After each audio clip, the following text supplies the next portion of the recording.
கையாடு லோகர் எல்லாருக்குமே தெரிஞ்சிருக்குமே. ஆஹா அவங்களாப்பா அவங்கதாப்பா என்னோட கடவு கட்டி அப்படின்னு சொல்லி எல்லாம் கொந்தளிக்க ஆரம்பிச்சிருப்பீங்களே. எஸ், டிராகன் படத்தில் ஒன் ஆஃப் த ஹீரோயினா வந்து பட்டையை வந்து கிளப்பியிருந்தாங்க.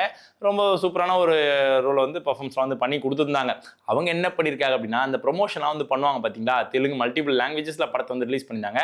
அப்போது ஒரு இடத்துல வந்து ப்ரொமோஷன் பண்ணுறதுக்காக என்ன பண்ணியிருக்காங்க அப்படின்னா, ஹீரோ ஹீரோயின் வந்து உட்கார வச்சு பேசியிருக்காங்க.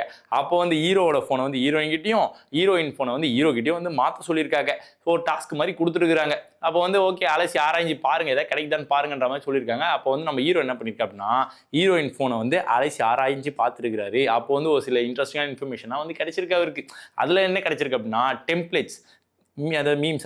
ஆமாம், மீம்ஸ் அப்படின்ற ஒரு டெம்ப்ளேட் இருக்குது பார்த்தீங்களா, அந்த மீம்ஸை வந்து வாலண்டியராக வந்து அவங்களே வந்து கிரியேட் பண்ணியிருக்காங்களாம். அதாவது இந்தியாவில் இருக்கக்கூடிய பாலிவுட் ஆக்டர்ஸ்லாம் வந்து யார் வந்து டாப்பில் இருக்கா அப்படின்னு பார்த்தீங்கன்னா, இவங்களோட பேர் தான் வந்து டாப்பில் இருக்காங்க. அந்த மாதிரி நான் பேஸ் பண்ணி ஒரு சில மீம்ஸ்லாம் வந்து இவங்களே வந்து வாலண்டியராக வந்து கிரியேட் பண்ணியிருக்காங்களாம். இதை பார்த்தோன்னா டேரக்டருக்கு ஹீரோக்கெலாம் வந்து பெரிய ஷாக்காக, என்னங்க இது இந்த மாதிரிலாம் இருக்குது அப்படின்னு சொல்லி கேட்டதுக்கு ஹீரோ என்ன சொல்லியிருக்காங்க அப்படின்னா, லோகர் என்ன சொல்லியிருக்காங்க அப்படின்னா, ஏங்க நம்மளோட பப்ளிசிட்டி நம்ம தாங்க பண்ணோம், மற்றவங்களாம் பண்ண மாட்டாங்க, நம்மளே பண்ணிட்டா தான் உண்டே அப்படின்ற மாதிரி நல்லா போல்டாக வந்து பேச ஆரம்பிச்சிட்டாங்களாம்.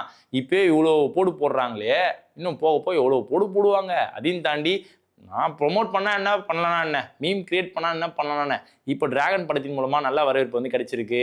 தமிழ் சினிமாவில் ரொம்ப முக்கியமான ஒரு நடிகை மாறிட்டேன் அப்படின்னு சொல்லி ஓப்பனாக ஒரு ஸ்டேட்மெண்ட் வந்து கொடுத்துட்டாங்களாம்.